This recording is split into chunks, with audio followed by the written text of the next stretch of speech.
Hi, it's Linney, and we are here today talking about my EP, Desert Dream. We are currently in Joshua Tree, California. And the EP came out today. 3 words to describe myself would be creative, emotional, and driven. TV shows I'm watching right now would be The Last of Us and The Consultant. And I'm also still really obsessed with Wednesday.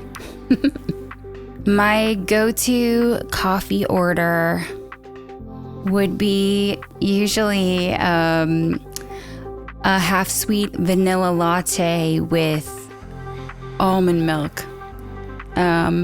Sometimes a dirty chai. We'll spice things up around Halloween and get a pumpkin spice latte. You know.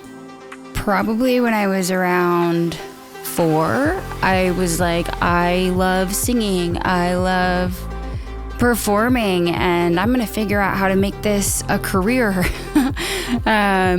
And my parents are both scientists, not performers. Both have like really beautiful voices, but they'll never sing for you.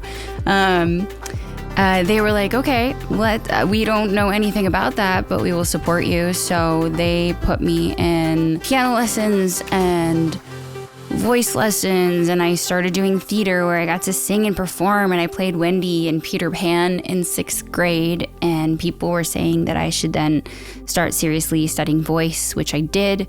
Went to different camps. I did a camp where I was up in Vermont, and we would spend a week learning all the material, and then we would travel for 2 weeks and perform in churches and community centers. And then I decided to audition for school. I got into a BFA musical theater program at Emerson, and that eventually took me to Los Angeles. I like how I wrote all these questions and I didn't expect to answer them. My favorite song I've ever written, honestly, I mean, I'm really super proud of every single one of these songs on the EP, but I still think that like Superhuman will always have a really special place in my heart. There's something just so like very raw and authentic about the performance in that one, and it still to this day can sometimes bring me to tears even after hearing it as many times as I have. I think risk means different things for everybody. Some people, a risk would be jumping off a mountaintop and parachuting, skydiving, whatever, in those squirrel suits. I think there's other ways of taking risks. And so for me, I think honestly, one of the biggest risks that I've ever taken was making a choice to move across the country and be in Los Angeles away from my family. And yeah, I'm pretty proud about where it's taken me. My favorite lyric, so many, but right now my favorite lyric on the EP is from Desert Dream, and it's the second line of the song. Nothing here can quite survive without a risk. We very much were talking about how everything that exists in the desert has to be tough. I think that can teach us a lot of things as humans about, nothing safe is worth the drive. And if you want something, you're gonna have to take some risks. I think it always ends up being worth it if it's something you truly want to fight for. This year, I am most excited about beginning to do live performances. We have a couple things in the works, nothing that's confirmed, so I don't want to jinx it. One of my dreams has always been to have music take me around the world. Something like that might be happening sooner than later. See? Obviously, I wrote on all of them, I performed on all of them, I produced on them.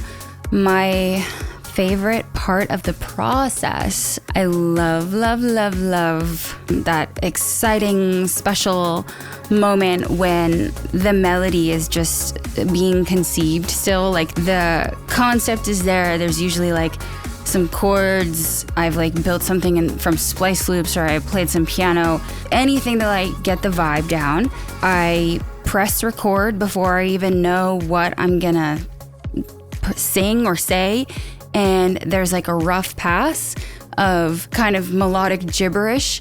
And it feels like I'm digging for something, like I'm uncovering it. And that moment is so, so special to me as the melodies begin to form, the lyrics and the story unfolds. I would say that part. And then the minute you're like, oh, this is a song, like an hour ago we didn't have anything, and now we have this thing that people can listen to, and maybe it can even like move somebody, whether that's emotionally or like physically dancing. And then as stressful and like scary as release day is, I love the moment that the music finally lands and I get to experience people discovering it for the first time, because like I think these songs are cool, but like I've been listening to them for a while, so maybe I don't know, like it makes them feel shiny and new again, and it's such a special moment.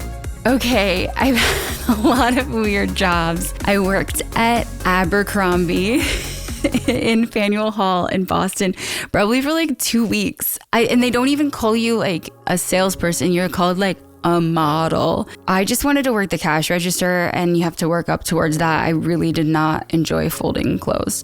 And then besides that, not that it's weird, but just kind of random, I nannied a lot for a bunch of different families when I first moved to LA, and while I was trying to like get my foot in the door with music. How to balance the creative side with the business side of music. I will say the deeper I get in the industry, the more I learn things that I'm like, what? That's how that works? Like, I can't believe that. And I feel like in an industry that is so creative and so emotional, there's also the equal counterpart. Because people care so much about these amazing creative gems, they're gonna like fight really hard for them. The business side of it is extremely brutal. You can easily get swept up in it. It's definitely, personally, it's not why I got involved in music at all. I think having been on multiple different sides of deals now, I think it's important to kind of just understand that it is just business and people aren't trying to do something to you. It's usually not very personal at all. Being able to sort of like remove yourself from that and separate it is important, because you can definitely get swept away.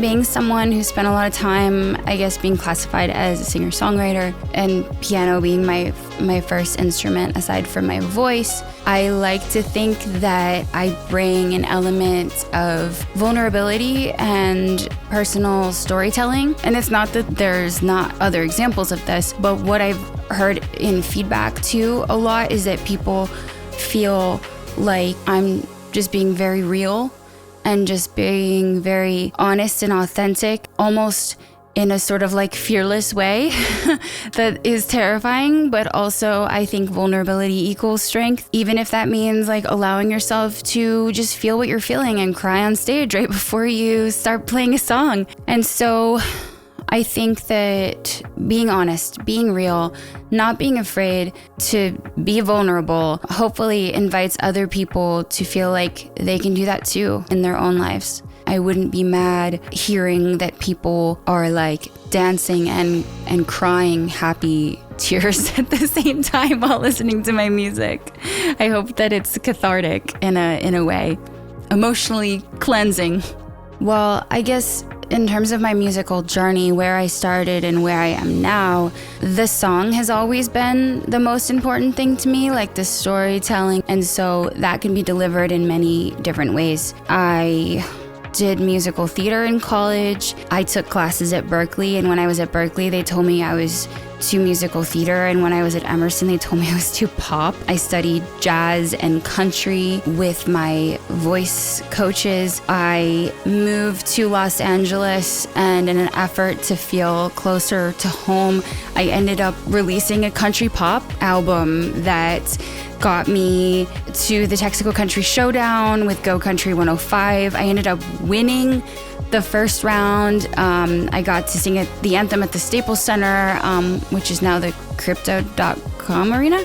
Got to open for Josh Turner and Easton Corbin. Almost moved to Nashville, but felt like I was forcing it because we were putting the banjo parts on the keys. So I came back, did an indie pop record, which was really fun. But the last song that we did for that was called That Night. And it ended up being like kind of my first EDM release. It was very electronic. It was very different from the rest of them. And it was the song that got on New Music Friday in the US. And I was like, oh, this is interesting. This is something that also I can make in my bedroom. Like I could start a song, just piano vocal, and build it into something huge. And around that time, I had some people reach out and ask if I'd ever sang on dance songs. And I thought of it as like kind of a separate thing for a really long time. But then I realized that some of my favorite songs, like Every Time We Touch, Cascada, Heaven, DJ Sammy, Close My Eyes, Astroline, like these were songs that were EDM, that were electronic dance songs, and they'd made it into the pop airwaves. And I loved them. And what I used to create in middle school on my GarageBand program kind of was electronic before I even knew what that was. So it's felt kind of like a coming home process for me, from being asked to sing on other people's tracks to starting to make my own. I don't know. I feel like these are stories that I wanted to tell, and I wanted to do it in my way. And I had a big part in choosing what the stories would be. And I feel like, honestly, I'm just so proud, and they very much feel like me. Absolutely, I'm going to keep releasing my own music. In terms of where I go from here, one of the things I love about this genre is how collaborative it is. I will definitely continue to collaborate on tracks that feel authentic to me, that feel like good fits for what I'm trying to say. I think I'll probably be a little more particular about what the messages are, and making sure that it's something that I would also feel confident like playing out at a show. Honestly, when I see messages coming in about how my music is changing their day or bringing them out of a bad mood, I kind of just like I feel so happy, and it feels like the circle is complete, because you really just hope that the songs will land and touch people in the way that they've affected me. And I try to read every message. I try to respond. Just know that it's everything. When I receive those thank you for reaching out, and thank you for sharing the music. I'm really excited about where it's going to take us, and I hope to perform in a city near you soon. Go stream, desert dream. That kind of rhymed. Go stream, desert dream.